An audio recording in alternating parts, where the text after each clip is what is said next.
Maître, cette femme a été surprise en flagrant délit d'adultère. Moïse, dans la loi, nous a ordonné de lapider de telles femmes. Toi, donc, qu'en dis-tu?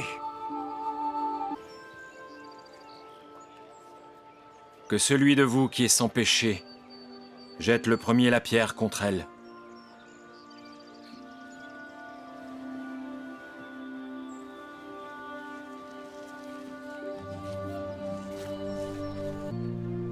Où sont ceux qui t'accusaient?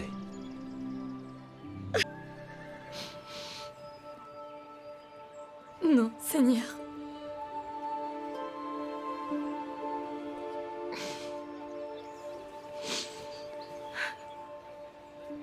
Je ne te condamne pas non plus.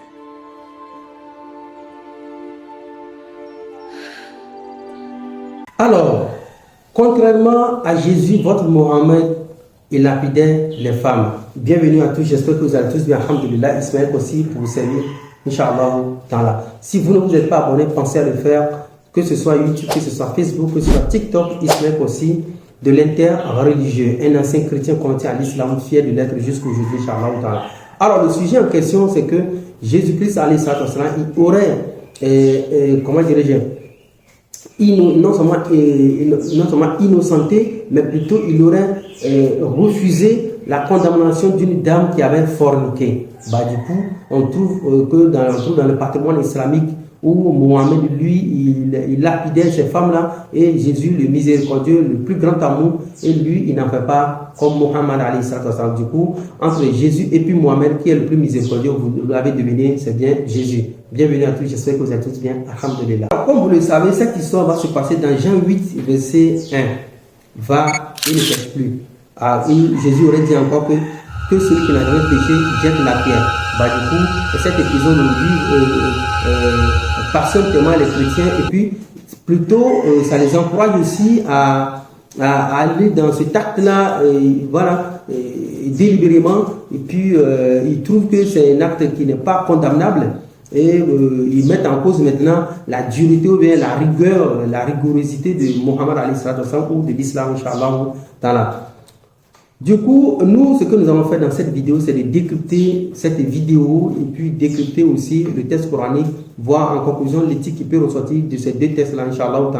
Voilà, nous allons mettre les deux face à la logique, Inch'Allah. Alors, premièrement, dans cette vidéo que vous avez regardée, c'est plutôt une dame qui a été condamnée par l'homme.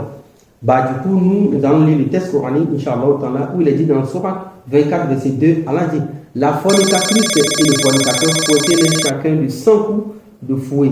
Là, ici, il est dit la fornicatrice et puis le fornicateur. Là, le texte coranique pour ce code appelle les deux coupables.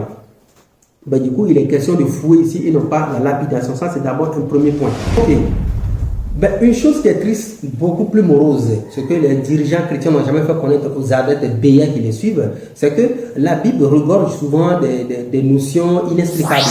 Du coup, il y a des passages bibliques qui sont non seulement lus, mais qui sont mal interprétés.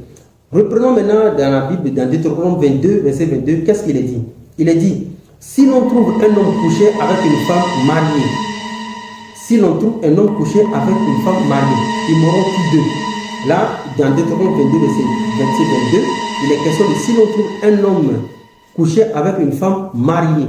Du coup, là, la Bible inclut les deux coupables. Mais dans Jean 1, dans 8 plutôt, verset 1, il n'est pas question d'un homme à côté, il était question juste de la femme. Donc déjà, ça fait une erreur dans le Nouveau Testament. Revenons maintenant dans l'erreur actuelle aussi dans l'Ancien Testament, c'est que le texte dit: si l'on trouve un homme couché avec une femme mariée, du coup, la Bible, depuis l'Ancien Testament, exclut l'homme de l'affaire, d'où le Nouveau Testament vient empirer aussi la chose. Pourquoi? Si l'homme a couché avec une femme qui n'est pas mariée, donc c'est plus l'adultère. Du coup, dans la tradition juive, l'homme, lui, il est plutôt libre à faire tout ce qu'il veut. C'est la raison pour laquelle vous allez voir tout au long de la Bible que la femme, elle est moins que rien selon la Bible, et elle n'a même pas droit à, au droit humain et autres. Voilà. Donc ici, ce texte de Deutéronome 22, verset 22 est aussi erroné. Mais le texte, lui, il est un peu mieux par rapport au Nouveau Testament. Parce que ici, ça inclut les deux coupables. Vous voyez? Mais seulement ici, pour rectifier l'erreur, c'est que si l'homme couche avec une femme qui n'est pas mariée, est-ce que c'est l'adultère? La Bible n'a dit mot. Alors, est-ce que les lois de l'Ancien Testament ont été données par Jésus? Parce que les chrétiens disent que Jésus, c'est lui qui est Dieu de l'Ancien Testament, ou bien le Dieu créateur. Bah, du coup, cette loi de Deutéronome 22, verset 22, a été donnée par Jésus. Mais je me pose maintenant la question, comment est-ce qu'il viendrait enfreindre cette loi lui-même dans le Nouveau Testament? D'autres chrétiens peuvent nous dire que non, ça c'est le temps de la miséricorde. Mais si c'est le temps de la miséricorde, ce qui veut dire que non, ce Jésus aussi était barbare à l'époque. On ne peut refuser de lui imputer cela. Vous comprenez un peu? Bah, du coup, si les Juifs qui voulaient lapider cette dernière devant lui, eh bien, ils avaient juste à appliquer les lois de Jésus à l'époque, Inch'Allah. Mais est-ce que Jésus avait dit à ces derniers qu'il est Dieu, que c'est lui qui avait donné cette loi? Non. Nulle part, ces derniers ne connaissaient l'identité de Jésus. Et du coup, ce Jésus maintenant va transgresser lui-même ses propres ordres depuis l'Ancien Testament. Maintenant, quand on rentre dans le Coran, dans Sourate 24, verset 2, alors subhanahu wa ta'ala, il parle logiquement de deux coupables. Et il parle de produit de 4 témoins. Bah, si on essaie on essaie de décrypter un peu ce code-là, ce code pénitentiel, on va trouver que jusqu'à en arriver à la lapidation, il faut d'abord 4 témoins qui vont, assister à l'acte entre la femme et puis l'homme.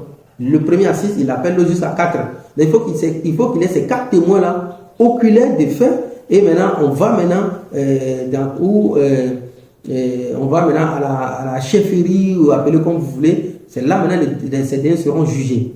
Alors, si c'est une loi juive pour lapider l'homme et puis la femme selon Deutéronome 22, verset 22, mais je pense que cette loi a une codification. Cette codification va jusqu'au roi.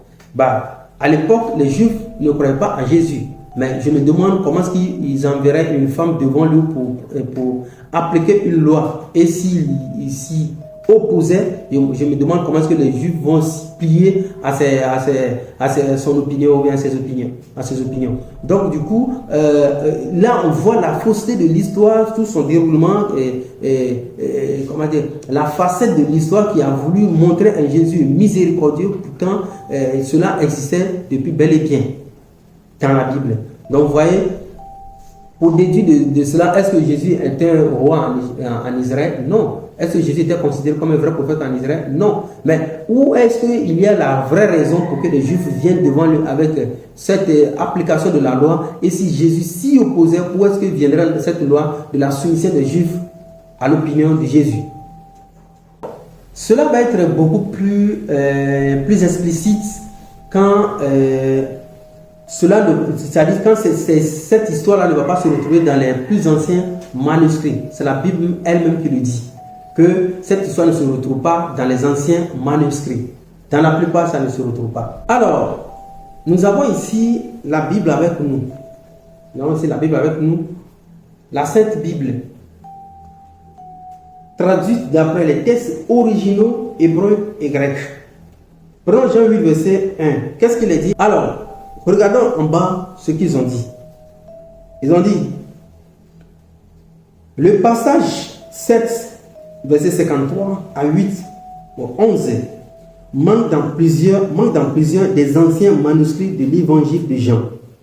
Dans certains manuscrits, il est placé à la fin de l'évangile de Jean ou après. Luc 21, verset 38. Vous voyez? Les savants chrétiens eux-mêmes, c'est la Bible, eux-mêmes disent que ce passage de la femme adultère manque dans les anciens manuscrits. Mais quand quelque chose qui manque dans les anciens manuscrits, maintenant comment peut-on retrouver ça dans les nouveaux manuscrits? Je me pose cette question. Vous voyez? Bah, du coup, ce que nous allons dire aux frères chrétiens, c'est de ne pas aborder les textes de la Bible avec beaucoup plus de fanatisme. C'est interdit d'aborder une réalité avec du fanatisme. Donc cette histoire n'a jamais existé. Parce qu'il n'y a nulle part la raison pour laquelle les Juifs en viendraient à se soumettre à une opinion de Jésus pour délaisser une telle application de la loi consensuelle.